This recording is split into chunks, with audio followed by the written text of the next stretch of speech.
The electromagnetic drill whined as Marcus Chen made the final adjustments to its guidance system. The dimly lit cavern of Syrah's mining outpost C-37 amplified the sound, bouncing it off the jagged walls of excavated asteroid rock.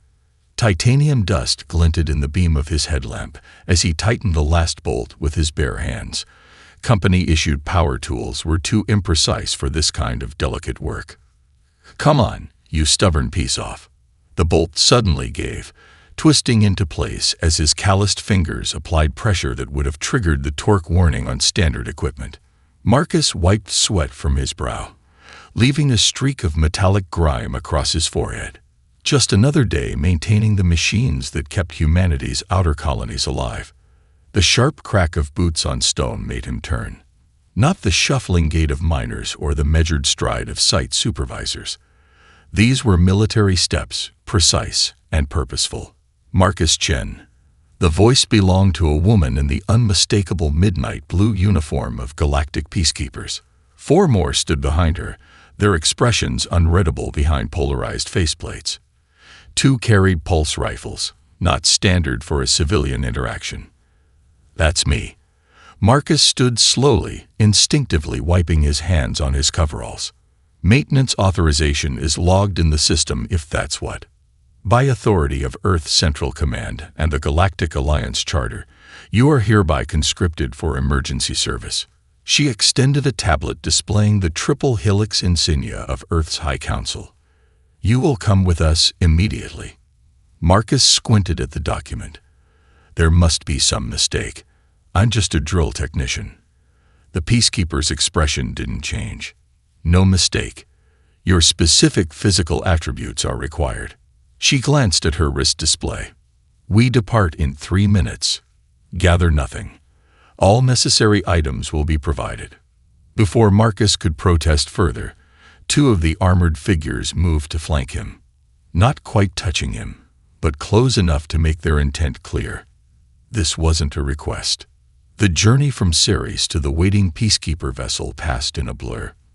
No explanations were offered as they strapped him into an acceleration couch and initiated the burn toward the jump point. Only when they were safely in FTL did Commander Reeves finally enter his quarters. "I apologize for the abrupt extraction, Mr. Chen." She removed her helmet, revealing close-cropped gray hair and eyes that had seen too many conflicts. "But time is critical. What exactly am I being drafted for? I've never held a weapon in my life." Reeves activated the room's holoprojector. An image materialized, an imposing alien with iridescent scaled skin stretched over powerful muscles. 4 arms crossed over a chest protected by ceremonial armor. "This is Supreme Commander Vorthak of the Khazari Dominion," she explained. 3 days ago, during trade negotiations on Nexus Prime, Earth's Deputy Ambassador Palmer accidentally destroyed a Khazari religious artifact during a formal greeting. The hologram shifted to show a human hand extending toward one of the alien's 4 hands. On contact, something crystalline shattered. The artifact was called the Eternal Grip, supposedly unbreakable. It's been part of Khazari diplomatic exchanges for millennia. Reeves sighed. Palmer had no idea his handshake would destroy it. The Khazari consider themselves the physically superior species in the Alliance. Their entire culture is built around this belief. What does this have to do with me? The Khazari have invoked ancient Alliance law, demanding a trial of strength to settle the matter. If we refuse or lose, Earth forfeits all mining rights in the Helios cluster, and our standing in the Alliance would be severely compromised. Marcus shook his head. "You still haven't explained why you need me specifically." Reeves' expression hardened. "Because our predictive AI analyzed every human in the database and identified you as our only hope. You have a grip strength anomaly that exceeds any human on record. A genetic quirk combined with years of manual labor in low-gravity environments." "That's impossible," Marcus protested. "I'm just good with my hands from fixing equipment." The commander slid a data crystal across the table. "Your periodic health scans tell a different story. You've been unknowingly crushing industrial-grade components that should require hydraulic assistance. The company flagged it but kept you working because you were too valuable to lose. The ship shuddered as it dropped out of FTL. Through the viewport, Marcus caught his first glimpse of Nexus Prime, a massive artificial ring world gleaming like a jeweled crown against the backdrop of space. "We're already here. I haven't agreed to anything." "Mr. Chen," Commander Reeves said quietly, "Earth didn't ask the Khazari champion if he wanted to compete either. But in 6 hours, you'll face him in the arena of truth, and the future of our species may well rest in those hands of yours." As the ship docked at the Alliance spaceport, a delegation of Khazari warriors waited on the platform. The largest stepped forward as the airlock opened, his upper right hand crushing a metal sphere into dust with casual disdain. "This is the human champion." The alien's translator rendered his clicking speech into flat standard. "The shame of your defeat will echo through generations." Marcus felt the weight of countless alien eyes upon him as he took his first steps onto Nexus Prime, wondering how the hell a mining engineer was supposed to save humanity with nothing but his bare hands. "Order. I will have order in these chambers." The arbitrator's voice, a harmonized blend of tones from his 3 speech organs, cut through the chaos of the Galactic Council chamber. Representatives from 200 species fell silent, their various appendages, tentacles, and sensory organs all focused on the central days where Earth's diplomatic team faced the towering Khazari delegation. Marcus sat behind Ambassador Chung, still wearing his mining coveralls. They hadn't even given him time to change. "The terms of the trial are non-negotiable," hissed Vorthak, his scaled skin shifting from emerald to crimson. A sign of aggression, Marcus had been hastily briefed. The human destroyed a sacred relic that has witnessed 10,000 years of Khazari ascendancy. "It was an accident," Chung countered, her voice steady despite the sweat beading on her forehead. Deputy Ambassador Palmer had no knowledge that a standard human handshake would. "Ignorance does not erase insult," interrupted Vorthak. With a gesture from one of his 4 hands, a holographic display materialized in the center of the chamber. The image showed a Khazari warrior with ceremonial scarification across his chest and arms.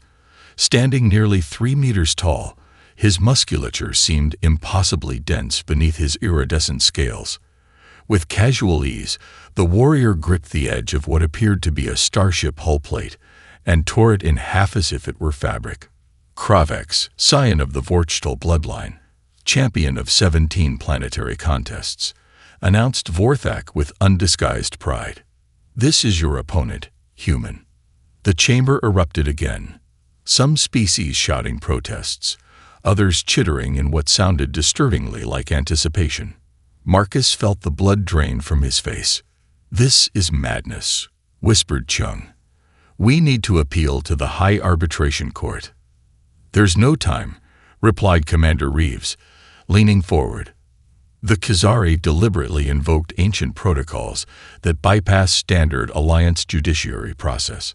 Before Marcus could process the implications, a side door hissed open, and a security detail surrounded him.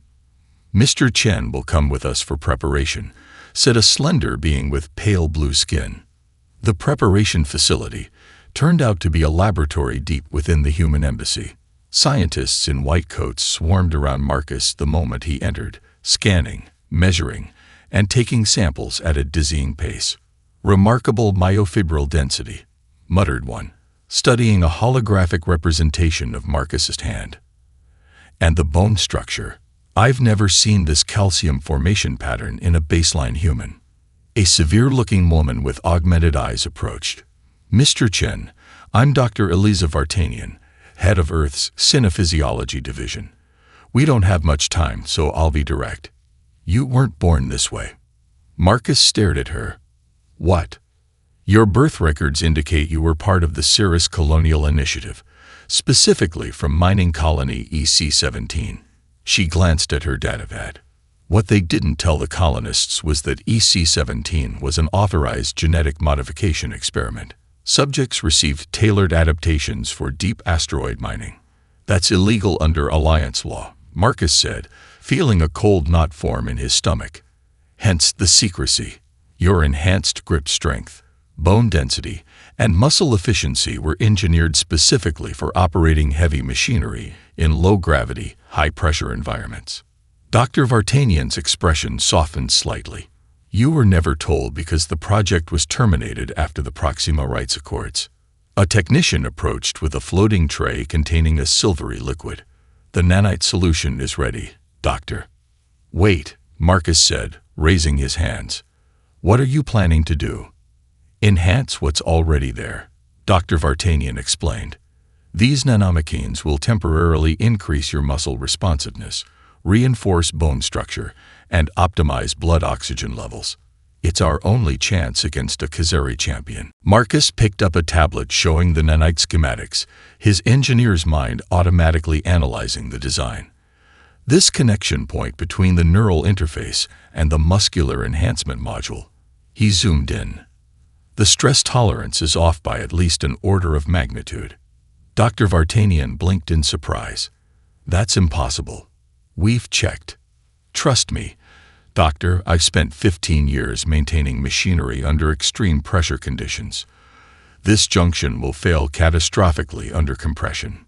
Before she could respond, alarms blared throughout the facility. Red emergency lights pulsed as security barriers slammed down over the doors. Breach in Sector 7, shouted a security officer. All personnel, emergency protocols. The laboratory doors exploded inward in a shower of metal and composite fragments. Through the smoke stepped a Khazari warrior, smaller than Kravex, but still towering over the humans. In one hand, he held the crushed remains of a security drone. The human cheats before the contest even begins, the intruder growled, advancing toward Marcus. Dishonorable modifications cannot be permitted. As the scientists scrambled for cover, Marcus found himself alone, facing an alien assassin with nothing but a tablet in his hands and the sudden, terrifying knowledge that his life had been built on lies. The Khazari assassin lunged forward, all four arms extended to seize Marcus. Time seemed to slow as the engineer's mind calculated trajectories, forces, and probabilities, the same instant analysis he used when calibrating mining equipment under stress. Marcus sidestepped, simultaneously swinging the tablet's edge into the junction where the assassin's lower right arm met his torso, a vulnerable point in Khazari anatomy, according to the xenophysiology data he'd glimpsed moments before. The alien howled, momentarily thrown off balance. Marcus used the opening to dive toward an emergency cabinet, yanking it open to reveal maintenance tools. His fingers closed around a magnetic spanner just as the assassin recovered. Human tricks won't save you. The Khazari snarled, advancing more cautiously now. Not tricks, Marcus replied, backing toward the lab's power distribution node. Engineering. As the assassin charged again, Marcus slammed the spanner against the exposed conduits, creating a magnetic pulse that disrupted the Khazari's ceremonial armor, which, as he'd noticed earlier, contained neural enhancement circuits. The assassin froze mid-stride, his exoskeleton locked in place by its own malfunctioning systems. Security forces swarmed in, restraining the immobilized intruder. Dr. Vartanian stared at Marcus with newfound respect. How did you know his armor would react to the magnetic pulse? Marcus shrugged. The power modulation patterns matched Syrah's mining exoskeletons. Different application, same vulnerability. Commander Reeves entered, surveying the damage. The Khazari are demanding his immediate release, claiming diplomatic immunity. Of course they are, Marcus said, setting down the spanner. He turned to Dr. Vartanian. I've made my decision. No nanites. Without enhancement, you cannot possibly. You've been thinking about this all wrong, Marcus interrupted.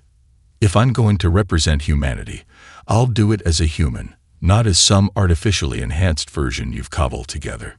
Reeves looked skeptical. That's suicide. Maybe not.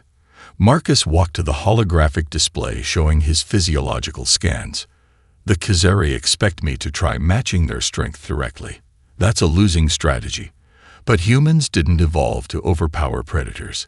We survived by outsmarting them. 4 hours later, Marcus found himself in a Spartan training chamber with a wizened man whose weathered face suggested both advanced age and remarkable vitality. "I am Master Quan," the old man said, bowing slightly. "I understand you have refused technological enhancement." "I have." Quan nodded approvingly. "Wise. The Kazari would detect such interventions. Their sense of smell is exceptional. Can you actually help me prepare in the few hours we have left?" Marcus asked. "That depends," Quan replied, "on whether you are willing to unlearn what you believe about strength." For the next 3 hours, Quan guided Marcus through exercises unlike any physical training he had experienced. Rather than building power, they focused on efficiency, the precise application of force, the conservation of energy, the alignment of bone and tendon. Human hands evolved not primarily for combat, Quan explained, but for creation. Our grip contains 27 distinct bones, each working in concert. The Kazari have only 9 in each hand, sacrificing flexibility for raw power. Marcus practiced specialized breathing techniques while maintaining various grip positions, learning to cycle exertion between different muscle groups to prevent fatigue. The strongest grip, Quan demonstrated, comes not from a hand alone, but from the integration of your entire body structure. Their training was interrupted by the arrival of Earth's diplomatic team. The contest preliminaries would begin with a formal reception where both champions would be presented. The grand hall of the Nexus Prime Diplomatic Center hummed with tension as representatives from across the galaxy gathered. Marcus, now dressed in a simple blue tunic bearing Earth's emblem, entered alongside Ambassador Chung to a mixture of curious murmurs and dismissive clicks.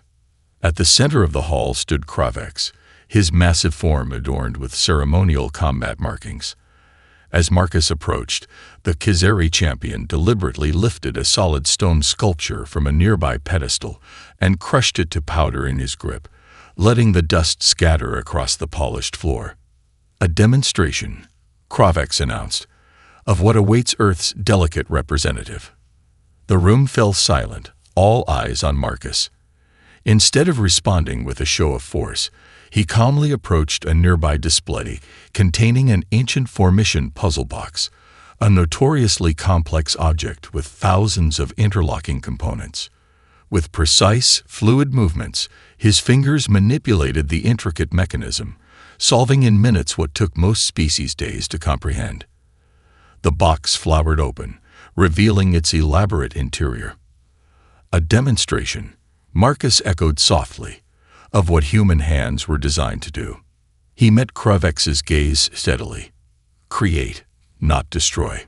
For the briefest moment, uncertainty flickered across the Kazari champion's features, the first crack in his absolute confidence, and perhaps the first glimmer of hope for humanity's champion. Marcus startled awake to the sensation of being watched. His quarters were dark, but a faint bioluminescent glow emanated from a figure standing silently by the door.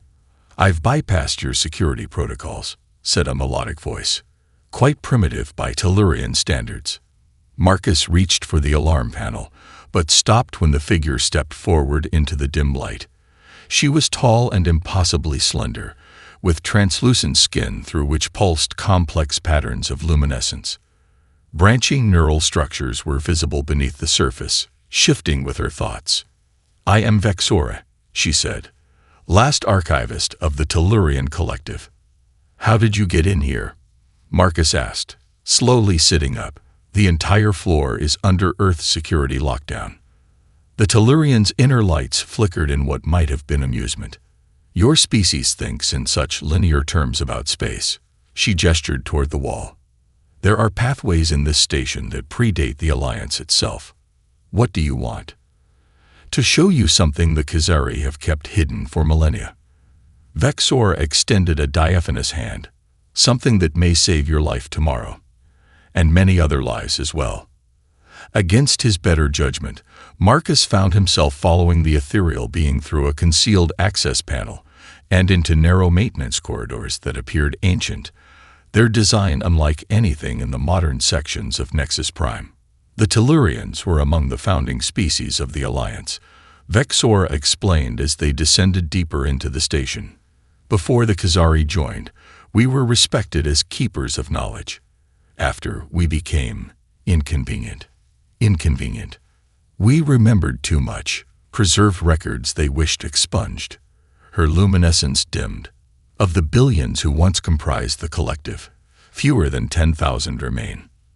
They emerged into a vast circular chamber lined with crystalline storage matrices that thrummed with energy. At the center stood a pedestal displaying what appeared to be a three-dimensional anatomical atlas of dozens of species. The morphological archive, Vexora announced, containing the complete evolutionary history of every Alliance member. She manipulated the controls, bringing up side-by-side comparisons of Khazari and human hands. Observe the structural differences, she said. Khazari evolved as apex predators on a high-gravity world with minimal tool use. Their grip evolved for one purpose, to crush the spinal columns of prey animals. The display shifted, showing human hands in countless different positions, holding tools, playing instruments, comforting a child, performing surgery. Humans evolved as cooperative omnivores requiring complex manipulation for survival, Vexora continued. Your hands contain more nerve endings than a Khazari's entire nervous system. What they see as weakness, your flexibility, your sensitivity, is precisely your advantage. Marcus studied the anatomical renderings with growing fascination. The contest measures pure grip strength. How does this help me? Because the Khazari have misunderstood their own physiology for centuries. Vexora highlighted the dense musculature of the Khazari arm. Their strength comes from explosive power, perfect for hunting, terrible for endurance. Their biology sacrificed stamina for intensity. An alarm suddenly blared throughout the chamber. Security protocols activated, sealing exits. They've detected us, Vexora said calmly. I calculated an 87% probability of discovery. We need to leave. Marcus moved toward the entrance they'd used, but Vexora remained still. Too late for both of us to escape. She placed a small crystalline node in his palm. Take this. It contains the neural imprints of 23 species who found ways to overcome Khazari dominance. Not through superior strength, but through superior adaptation. I can't just leave you. My physical form is irrelevant, she interrupted. What matters is that the knowledge survives. Her inner lights pulsed in complex patterns as she pressed her forehead against his. Remember us. A flood of images cascaded through Marcus's mind. Countless beings across time and space finding unexpected ways to resist physically superior opponents. As security drones burst into the chamber, Vexora pushed him into a concealed passage that sealed behind him. Marcus stumbled through darkness, guided only by the faint glow of the crystal in his palm and the echo of Vexora's final words. The Khazari believe strength is about domination. Show them it is about endurance. Hours later, lying on his bunk as dawn approached, Marcus experienced vivid dreams populated by beings he had never met yet somehow knew intimately, each one teaching him a different lesson about persistence, adaptation, and the myriad forms of strength that existed beyond raw power. As consciousness returned, Marcus opened his hand to find the crystal had dissolved, leaving nothing behind but a faint luminescent residue, and the collective wisdom of civilizations that had faced extinction at the hands of those who mistook force for superiority. Marcus woke abruptly, disoriented. His muscles screamed in protest as he tried to sit up, every movement requiring extraordinary effort. The room's gravity felt wrong, far too heavy. A quick glance at the environmental control panel confirmed his suspicion. Someone had tripled the gravity while he slept. The setting read 3.2 G, more than 3 times Earth standard. Sabotage, he muttered, forcing himself to stand despite the crushing pressure. His legs trembled with the effort, but he remained upright. Years of working in variable gravity environments had given him better adaptation than most humans, but this was extreme. Rather than resetting the gravity, Marcus paused. A memory from Vexora's neural imprint surfaced, a species called the Lathrians who evolved on a world with fluctuating gravity fields. Their physiology responded to gravitational stress by rapidly reinforcing muscle tissue and skeletal structure. Human bodies had a similar, if less dramatic, response.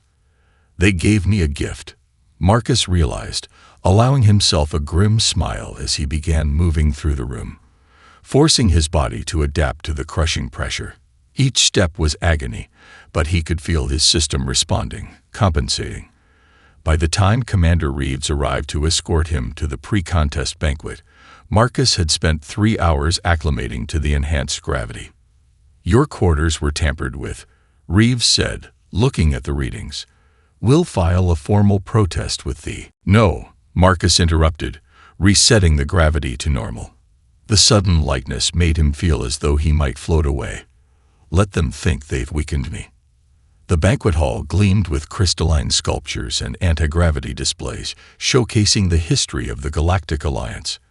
Representatives from dozens of worlds mingled beneath a transparent ceiling that revealed the spectacular nebula beyond Nexus Prime. Marcus entered with deliberate hesitation in his step, allowing his shoulders to slump as though exhausted. He fumbled with a glass, letting it slip through his fingers to shatter on the floor. "The human can't even hold a drinking vessel," sneered a Khazari diplomat loudly enough for all to hear. "Tomorrow's contest will be mercifully brief." Across the room, Kravex sat surrounded by admirers, his massive frame dominating the gathering. The champion caught Marcus's eye and made a crushing motion with one hand, drawing appreciative clicks from his entourage. Ambassador Cheung approached Marcus, her expression tight with concern. "How are you holding up?" "Just following the plan," he murmured, taking a glass of water from a hovering service drone. "There's something you should see," Chum said quietly, slipping him what appeared to be a standard diplomatic flask. "The inner chamber contains a microdrive." Alliance scientists conducted an unauthorized scan of Kravex during his medical certification. Finding a moment of privacy in an alcove, Marcus examined the hidden drive's contents on his personal tablet. Detailed biomechanical analyses of the Khazari champion appeared, highlighting recent modifications. "They've enhanced him beyond regulatory limits," Marcus whispered, scanning the data. But something else caught his attention: microscopic stress fractures throughout Kravex's skeletal structure, particularly in his hands and arms. The enhancements had pushed his body beyond its natural tolerances. The implications were clear. If forced to maintain maximum output for an extended period, Kravex's own augmented strength could become his greatest vulnerability. Marcus closed the file, conflicted. Using this information felt like cheating, yet the Khazari had already violated contest protocols with their champion's enhancements. As he rejoined the gathering, Marcus noticed a small figure watching him from across the hall, a child from the Xiphon species, their compound eyes catching the light. The Xiphons were physically fragile, their homeworld one of many that paid crushing tributes to the Khazari in exchange for protection. The child made a subtle gesture, touching 3 fingers to their heart before extending their hand toward Marcus, a traditional Xiphon blessing of courage. Similar gestures began appearing throughout the evening, a Battilian merchant nodding respectfully as he passed, an elderly Coriolan ambassador pressing her palms together in the ancient sign of hope, a group of Vestan engineers raising their luminescent drinks in silent salute. Marcus realized with sudden clarity that this contest had become about more than just Earth standing in the Alliance. Dozens of species that had suffered under Khazari intimidation for centuries saw in him an unlikely champion for all who valued cooperation over domination, creation over destruction. As the banquet concluded, Vorthak approached, looming over Marcus with barely concealed contempt. "Final chance, human. Withdraw now, claim medical exemption, and your world will only lose the Helios mining rights." Marcus straightened to his full height, feeling the residual strength from his morning's gravitational training flowing through his body. "I look forward to tomorrow, Supreme Commander," he replied quietly. "It's time the galaxy remembered that true strength takes many forms." Vorthak's scales darkened in anger, but before he could respond, the announcement chimes signaled the evening's end. In 12 hours, the trial of strength would begin, and with it, the fate of more worlds than just Earth hanging in the balance. The arena of truth hung suspended in the central void of Nexus Prime, a perfect sphere of transparent alloy, encased in a shimmering force field. Within this floating coliseum, the gravity could be precisely calibrated, the atmosphere adjusted to any competitor's needs, and every movement measured by quantum-linked sensors that eliminated any possibility of deception. Marcus stood in the preparation chamber, dressed in the simple gray bodysuit provided for all trial participants. Master Quan performed final adjustments to the neural dampening bands around Marcus's wrists, devices that would prevent any technological interference during the contest. "Remember," Quan said softly, "the Khazari expect you to match force with force immediately." Their cultural understanding of combat leaves no room for patience. Marcus nodded. Conservation over exertion. "The hand that yields is not always the hand that loses," Quan finished, stepping back as the chamber doors slid open. The roar of the crowd hit Marcus like a physical wave as he entered the arena. Thousands of beings from across the galaxy filled the tiered seating that encircled the spherical chamber. At the center floated a simple apparatus, the grip of truth, 2 hand grips connected by a quantum-locked force measurement system. Kravex entered from the opposite side, his massive frame drawing appreciative clicks and rumbles from the Khazari section. His scales had been polished to a metallic sheen, ceremonial combat markings emphasizing the powerful musculature beneath. The arbitrator, a neutral Solarian whose crystalline form contained no musculature that could show bias, floated between them. "The parameters have been set according to ancient protocol," the arbitrator announced, voice resonating through the arena. "Standard gravity. Atmosphere balance for both species. No technological enhancement permitted." Vorthak rose from his seat in the diplomatic section. "Supreme Commander Vorthak requests permission to address the assembly before the trial begins." The arbitrator inclined his crystalline head. "Granted." In accordance with Galactic Alliance Trade Authority, Vorthak's voice boomed. "The Khazari Dominion adds these terms. Should our champion prevail, Earth cedes all rights to the newly discovered Hyperion asteroid field and its rare mineral deposits essential for jump drive construction." A murmur rippled through the human delegation. The Hyperion field was Earth's most significant discovery in decades, potentially worth trillions in Alliance currency. Ambassador Chung stood to protest, but Marcus caught her eye and gave a slight nod. After a moment of hesitation, she addressed the arbitrator. "Earth accepts these terms," she announced, causing gasps throughout the human section. "Provided that, should our representative prevail, all current tributary agreements between the Khazari Dominion and Class C Alliance members are submitted for renegotiation under neutral oversight." Now it was the Khazari's turn to rumble in disapproval. Class C members included dozens of physically weaker species who paid protection fees to the Dominion, a significant source of Khazari wealth and influence. Vorthak's scales darkened, but with all eyes upon him, he nodded curtly. Agreed. The stakes had just multiplied exponentially, but Marcus kept his expression neutral as he approached the center. "Competitors will take position," the arbitrator instructed. "The trial concludes when one participant releases grip or exhibits force parameter failure."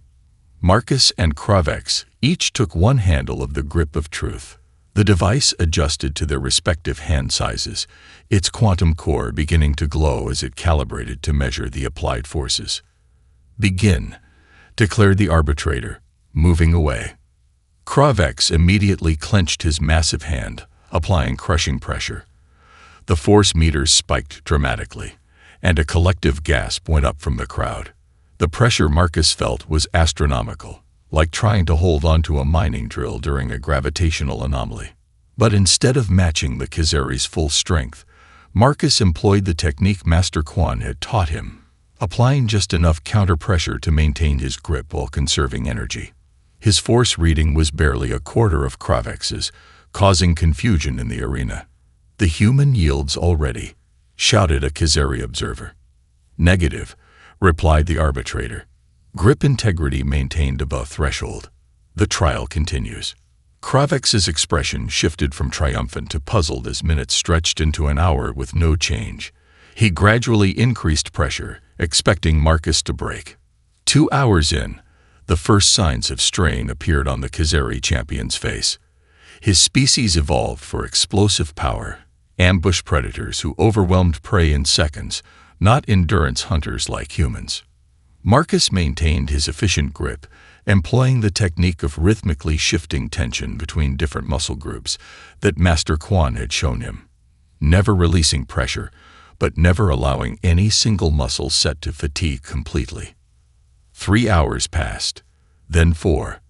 The crowd, which had expected a quick spectacle, fell into a stunned, mesmerized silence as the unprecedented endurance contest continued. Kravex, visibly struggling now, glared at Marcus. "What trickery is this, human?" Marcus met his gaze calmly.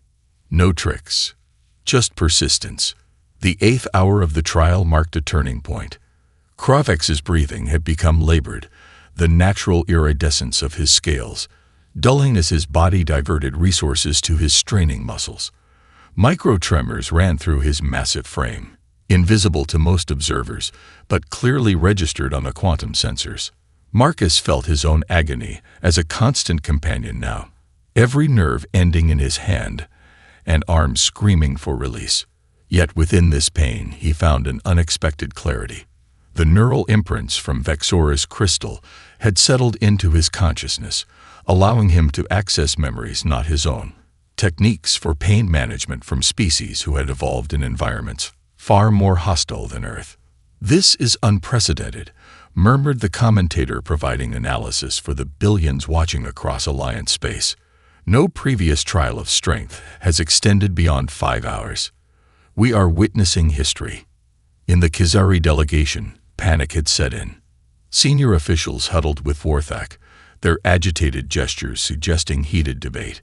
Finally, a representative approached the arbitrator. "We request a temporary suspension on medical grounds," she announced. "Both competitors require hydration and assessment." The arbitrator's crystalline form shifted colors as he consulted historical protocols. "Request denied. The ancient texts are explicit. Once begun, the trial proceeds uninterrupted until conclusion." From the human section, Dr. Vartanian monitored Marcus's vital signs with growing concern. "His pain indicators are off the scale," she whispered to Commander Reeves. "Muscle fiber separation has begun in his forearm. He can't possibly maintain this much longer." "Look at the Khazari," Reeves replied, nodding toward Kravex. "The enhanced bone structure is beginning to show stress fractures exactly where the scan predicted." As the 12th hour approached, the arena's atmosphere had transformed. Species that had arrived expecting to witness human humiliation now watched in stunned silence as the impossible unfolded before them. Some had begun forming small prayer circles, their ceremonies directed toward the human who continued to defy all expectations. Kravex, desperate to end the contest, suddenly increased pressure to maximum levels, triggering warnings from the grip's safety systems. The quantum core flared brilliantly as it absorbed and measured the enormous force. "Final effort," gasped Marcus, recognizing the strategy.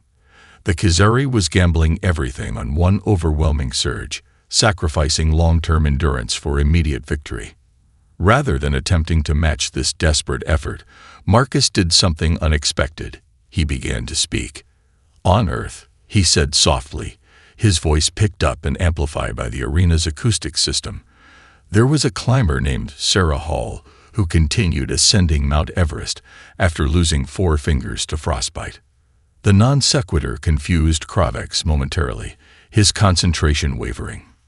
"There was a mother named Angela Cavallo who lifted a 2-ton vehicle off her trapped son using only her hands and held it there for 5 minutes until help arrived."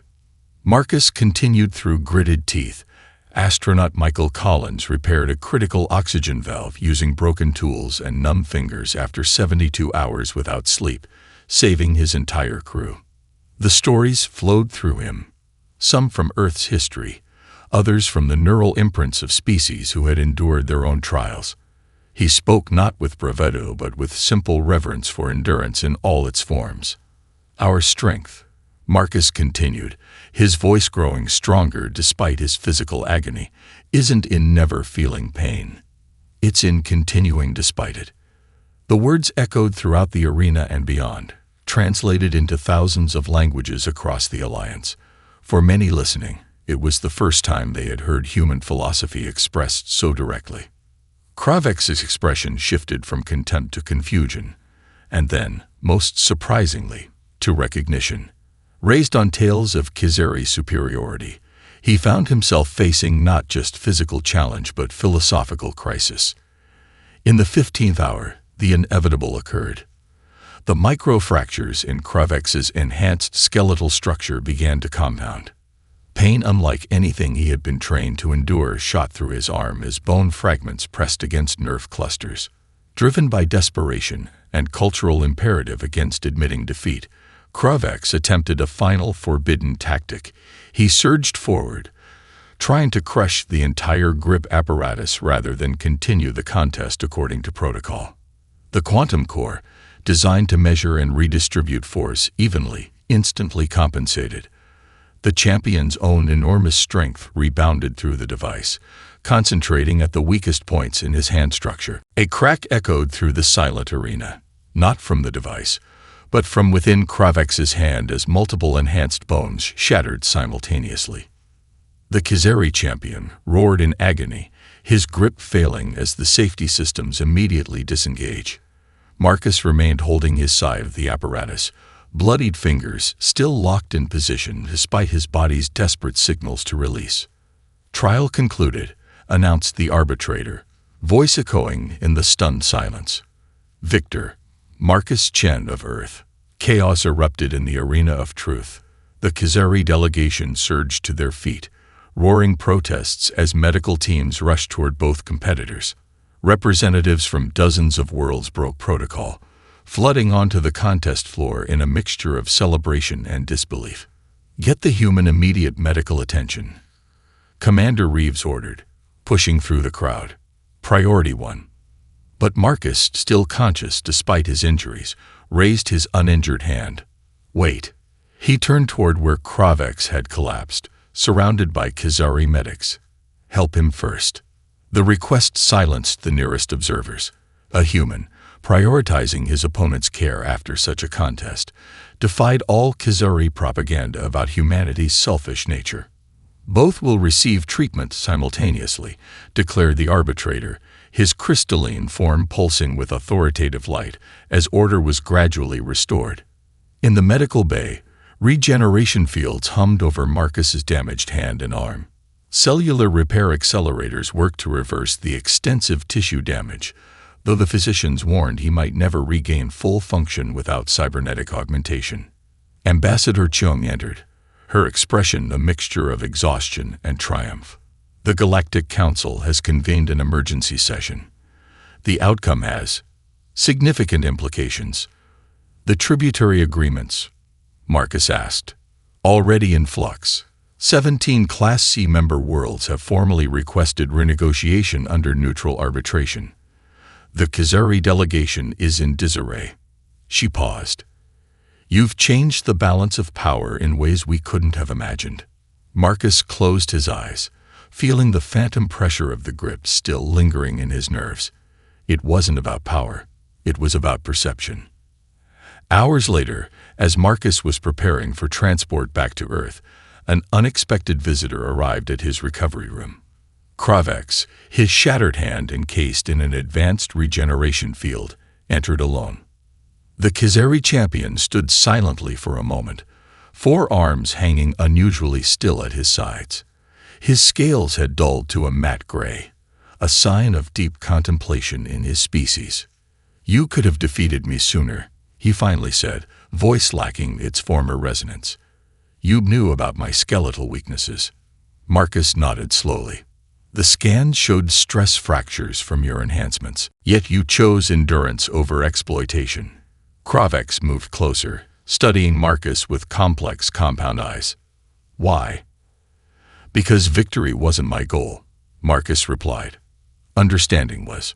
The Khazari's head tilted slightly. A gesture of confusion. Explain.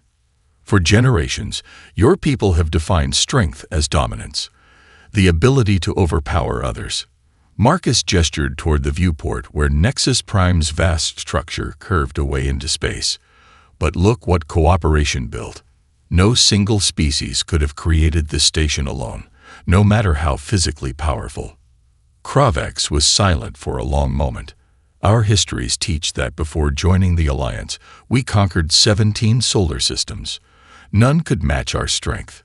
And yet here you are, defeated by a mining engineer who spent his life building rather than destroying. Something shifted in the Khazari's posture, a subtle relaxation of his defensive stance. He extended his uninjured hand, palm open in the traditional human greeting. On my world, to offer an open hand to an opponent means acknowledging them as equal, he said. Marcus hesitated only briefly before placing his bandaged hand in Kravex's massive palm. The Khazari's grip was gentle, controlled, demonstrating a precision that belied all assumptions about his species' capabilities. The image, human and Khazari hands joined not in contest, but in respect, was captured by a medical drone and transmitted across Alliance channels. Within hours, it became the symbol for a new diplomatic initiative proposed jointly by Earth and, surprisingly, by progressive elements within the Khazari Dominion. 6 months later, Marcus stood on the observation deck of the massive construction platform orbiting Viridian Prime, a contested world along the border between human and Khazari space. Below him, the framework of the first joint human-Khazari engineering project took shape, a space elevator that would transform the planet's economy. The tension tolerances need recalculation for the equatorial sections, said a familiar voice. Kravex, now serving as chief structural engineer from the Khazari contingent, joined Marcus at the viewport. Your materials science team has interesting proposals.